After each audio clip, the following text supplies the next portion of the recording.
అందరికీ నమస్కారములు. సంసిద్ధత కార్యక్రమం 1వ రోజు.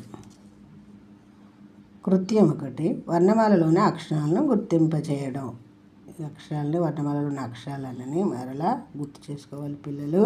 అలాగే గమనిక, ప్రస్తుతం అలులు చ వినియోగంలో లేవు.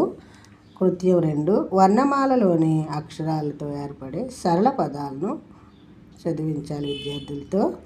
చూడండి పిల్లలు, 2 అక్షరాల పదాలు, 3 అక్షరాల పదాలు, 4 అక్షరాల పదాలు, 0తో కూడిన పదాలు. కల, ఇల, తల, జడ, దయ, నవ, పర, లత. అల, పగ, వల, ఓడ, వడ, మన, క్షమ, లయ.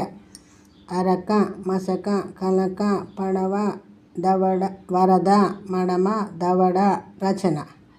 చరక, పడక, గడప, తబల, శనగ, తపన, ఇతర, రక్షణ. అలమర, యువతల, తలగడ, సహచర, దశరథ.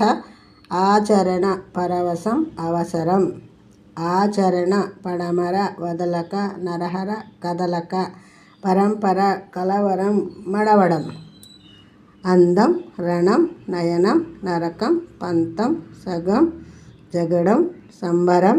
ఇంధనం, పవనం, పంజరం, కంకణం, నందనం, బలగం, కంకర, అందరం.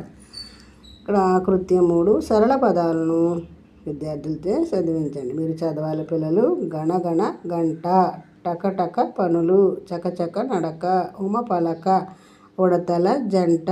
నందనవనం, పరమత సహనం. మడత మంచం.